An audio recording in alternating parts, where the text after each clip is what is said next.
오늘 여기 79편은 굉장히 처참한 처참한 기도입니다. 1절부터 4절까지 보면은 전쟁이 났고 그 다음에 모든 성읍이 파괴되고 성전도 파괴되고 그리고 많은 전사자가 나타났습니다.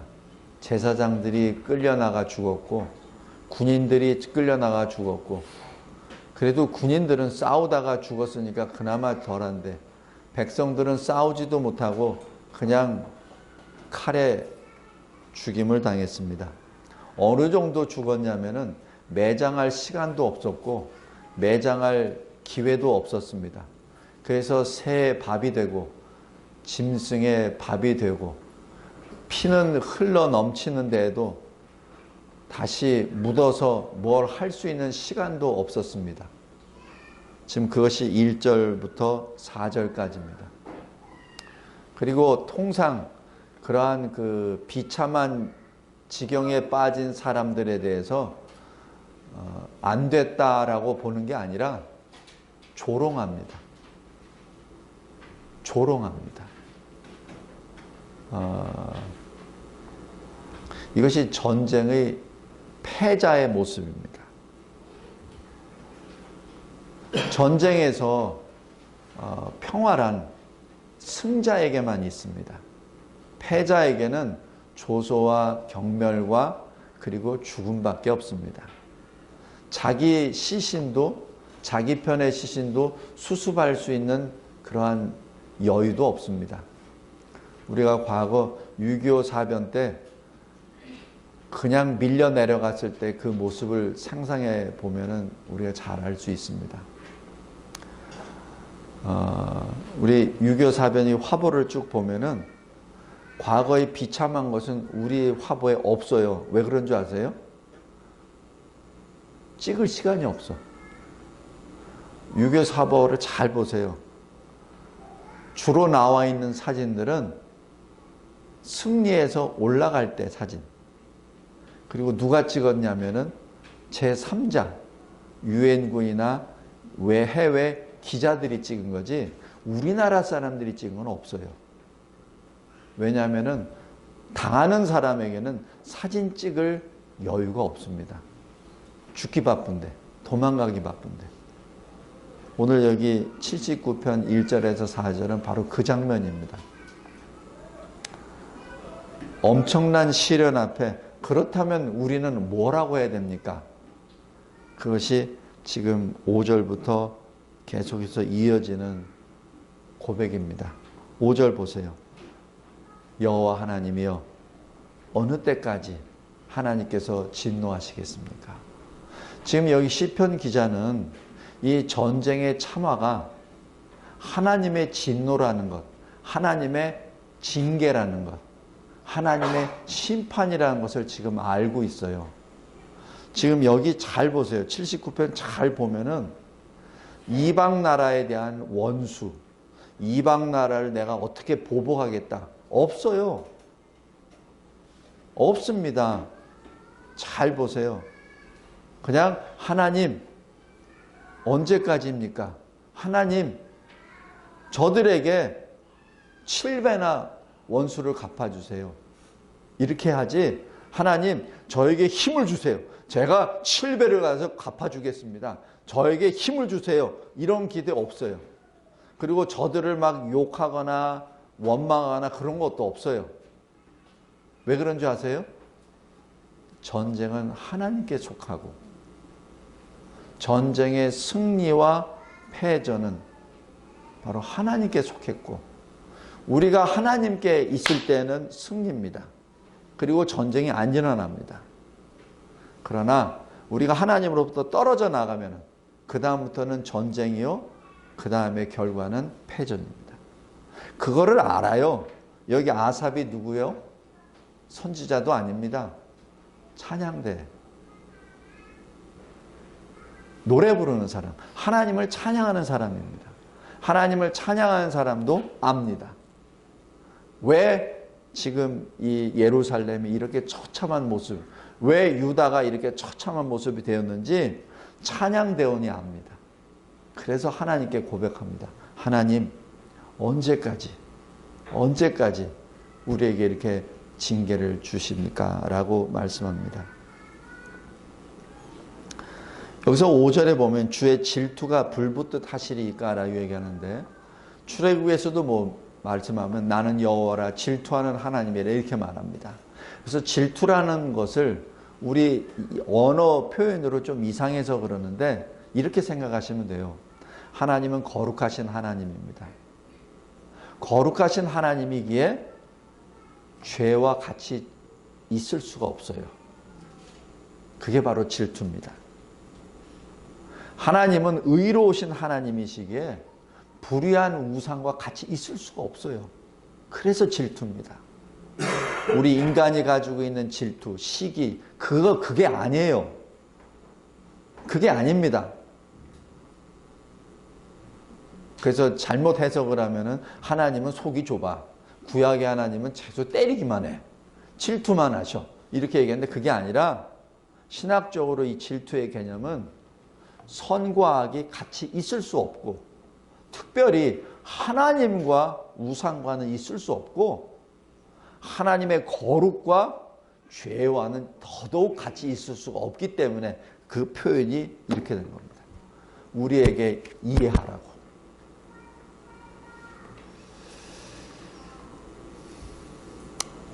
(6절에) 보십시오. 하나님 그런데요.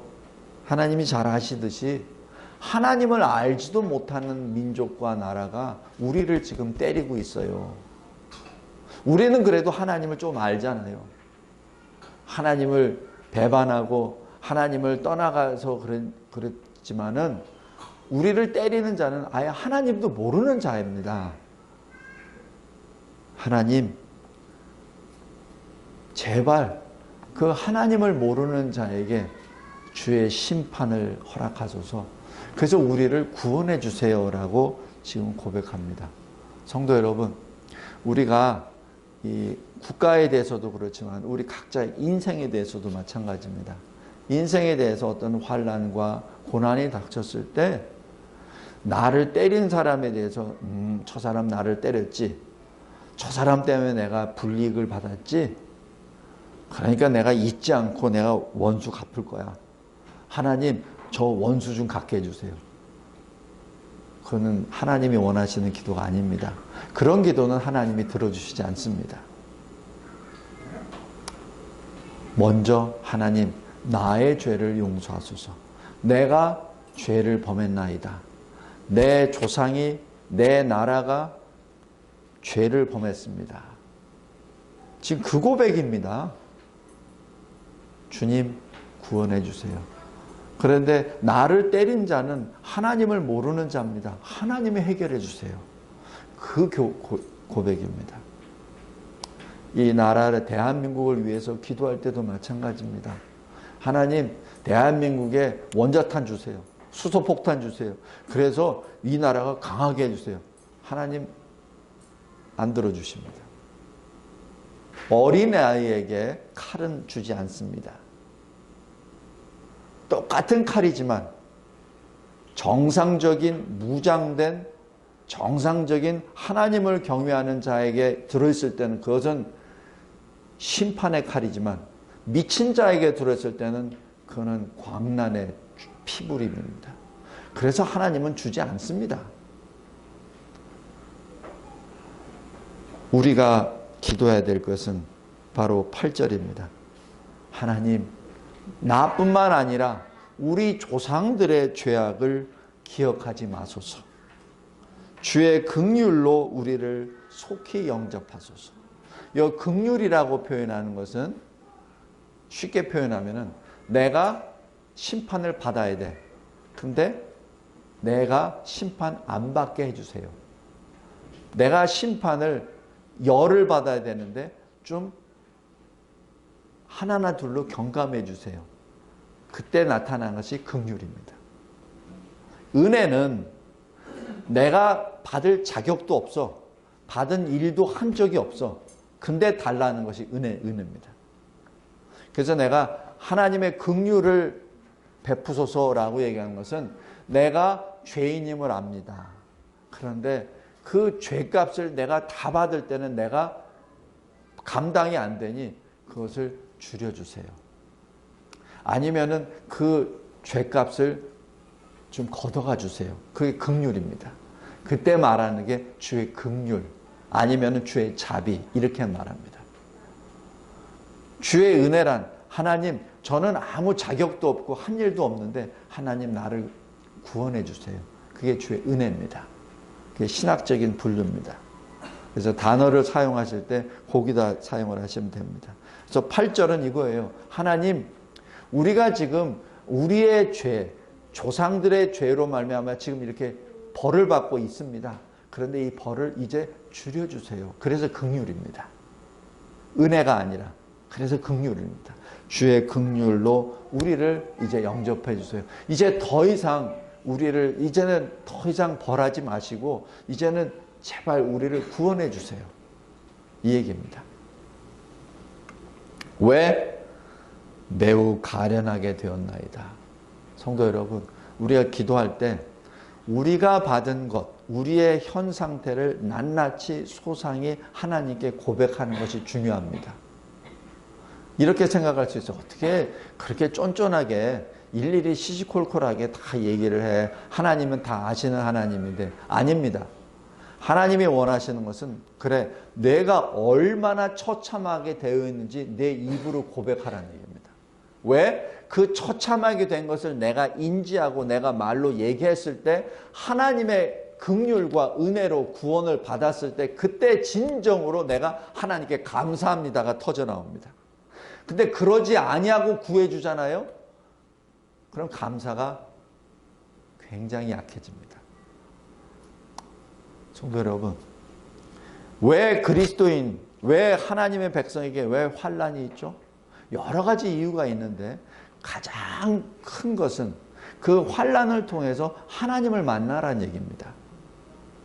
그 환난을 통해서 하나님을 만났을 때 그 하나님은 나에게 인격적인 하나님이 됩니다. 나에게 진정으로 와닿는 하나님이 되는 거예요. 멀리서 그냥 내 지식 속으로 알고 있는 하늘에 계신 내 아버지인데 근데 하나님이 만물을 창조하셨다는데 그래, 그거는 내 이해를 해. 근데 나와 무슨 상관? 그래, 예수 그리스도께서 2000년 전에 십자가에 달려 죽으시고 나를 구원해 주셨고 모든 인류를 구원하시기 위하여 그렇게 하셨는데 그래, 근데 나와 무슨 상관이야? 지금 아주 쉽게 들어가 버립니다. 나는 지금 당장 이것이 필요한데, 나는 당장 이게 필요한데 하나님은 나에게 뭐? 성도 여러분, 우리 각자에게 닥치는 환난이 그래서 하나님이 주시는 복입니다. 그 환난을 환난이라 생각하고 그 환난 때문에 마음이 상하고 내가 저 사람 때문에 내가 이렇게 배반을 당해서, 내가 저 사람 때문에 내 재산을 잃었어, 내가 저 사람 때문에 뭐가 어떻게 됐어 라고 얘기하면서 가슴을 치면서 이를 부득부득 갈면서 내가 원수 갚을 거야 라고 생각하면서 불면증에 헤매고 약을 먹고 부들부들 떠는 그것이 그리스도의 모습이 아니라는 얘기입니다. 여러분이 어떤 그러한 배반을 당했습니까? 환난을 당했습니까? 그렇다면 가장 먼저 해야 될 것은 회개입니다. 왜 하나님이 나에게 이런 환난을 주셨는지 그것을 먼저 하나님께 부르짖는 그 기도가 필요합니다. 내가 어떻게 해서 이거를 문제를 해결해 보려고 그냥 바둥바둥 내가 어떻게 해보려고 안 됩니다. 왜? 하나님이 환난을 주셨는데 하나님이 해결해 주시 않는데 내가 어떻게 해결하냔 말입니까? 내 죄 때문에 하나님이 나에게 주신 벌을 내가 어떻게 그것을 해결하느냐고요.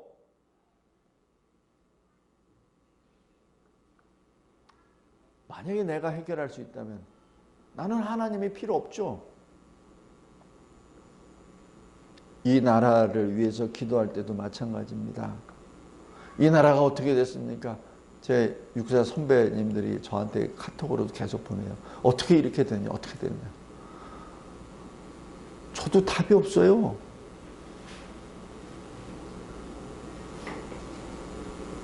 우리가 할 일은 하나님께 나아갑니다.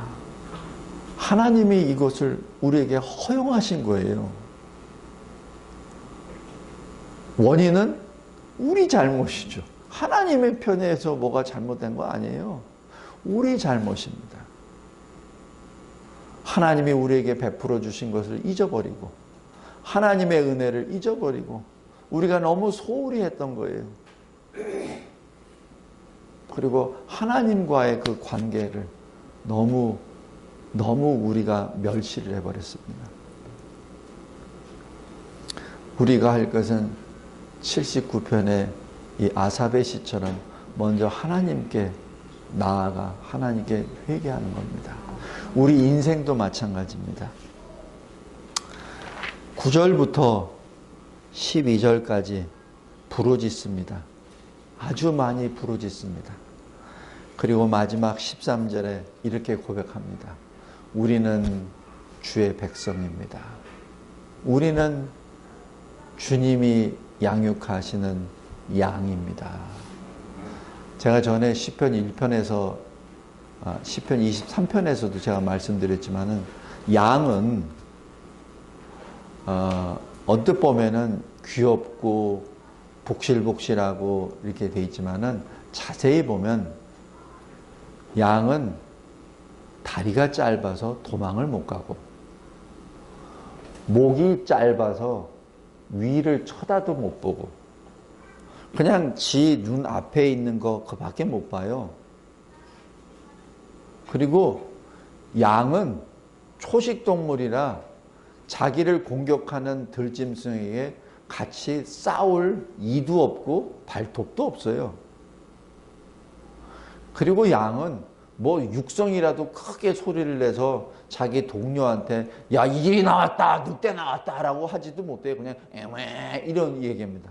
그냥 자기 아프면은 아프다는 그것만 표현할 따름이지 뭐 경고할 수도 없어요. 그게 양입니다. 근데 양이 고집은 세요. 보통 우리가 양은 착하다 그러죠? 아닙니다. 양 고집 되게 세요.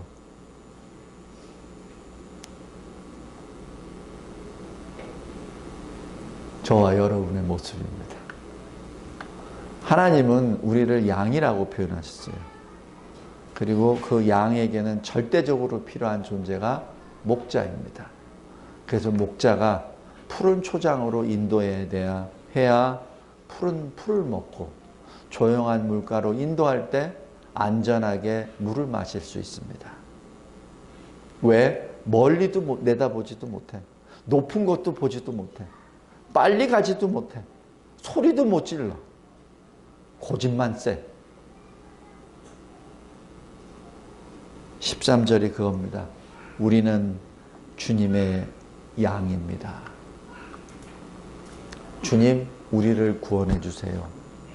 그래서 지금까지 우리와 우리 조상들이 범했던 죄로부터 이제 우리가 영원토록 하나님을 찬양하겠습니다.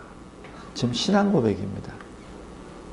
여기 79편을 이렇게 쭉 보면서 상황이 변화된 거 하나도 없어요. 79편 1절이나 13절이나 상황은 똑같습니다. 그죠?